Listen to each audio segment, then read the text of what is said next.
Oh my God! Ang mumurang mga chocolate! At dito lang din yan sa Al-Ain.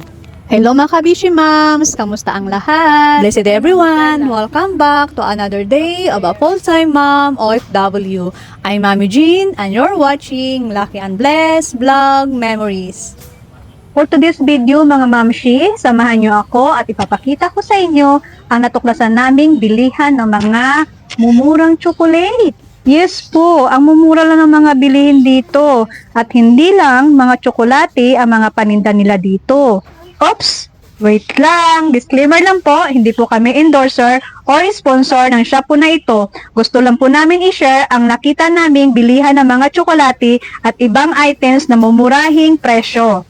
Yes po, it's true. Sa murang halaga lang kasi, mabibili mo na ang iyong mga favorite na chocolate at mga snacks. Dahil hindi lang mga chocolate ang mga paninda nila dito, may mga biscuits, coffee, noodles, at iba pa. At pagpasensyahan nyo na aking model, napakalikot kung saan-saan nakakarating. Yang si Bless, naku, marami nang inaabot sa akin. Grabe. Hay, naku po, sa dami-daming nakikita niya, hindi niya na alam kung ano ang kukuhanin niya.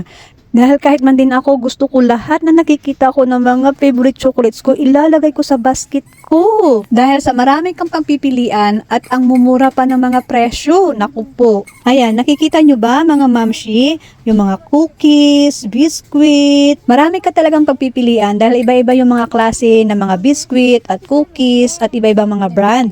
Kahit yung mga chocolate, iba-iba ang brand ang makikita mo rito, yung mga kilalang brand at iba pa. At dito, may makikita ka mga nakaseparate na, mga tingi-tingi na, doon kasi sa mga estante, mga nasa karton, mga nasa pack na, maramihan po yan doon. Dito, pwede ka mamili at bumili ng paisa-isa lang. Ayan, model-modela na naman si Bless, kakulay niya daw kasi yung mga tsokolate.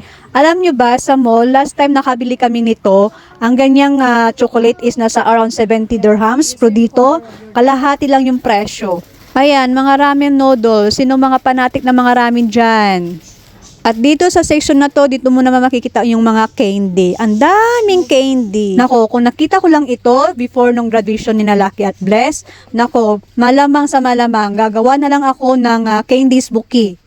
Dahil yung ginawa kong flower bouquet nung graduation nila, nilagyan ko ng ilang chocolate. Kaso kulang pa sa kanilang dalawa. At ito, may nakita akong napakalaking lollipop at pinakita ko kay Bless. Kaso ayaw niya, kaya binalik ko na lang sa lagayan. At nang matapos kami sa kakaikot sa loob, nagbayad na kami ng aming pinamili sa counter. Dumadami na kasi ang tao sa loob, kaya lumabas na rin kami. At bago pa, may lagay ni Bless ang lahat ng tsokolate sa aming basket. Ayan, bago ko pa makalimutan, ang pangalan ng shop na to is Arab Sweet. At ang location nito ay nasa Alwatan Street, Al-Ain. At kung taga Al-Ain ka, madali lang itong hanapin kasi katabi lang ito ng Almasa Hotel, unahan ng Post Office, Al-Ain. At mismong tapat lang ito ng bus stop. Kaya sa mga naghahanap ng mga ipapasalubong ng mga chocolate, coffee, at iba pa, kaya ano pa ang inaantay nyo mga kabishi moms? I'm sure marami kayong mapipili at mabibili. Thank you for watching! Bye!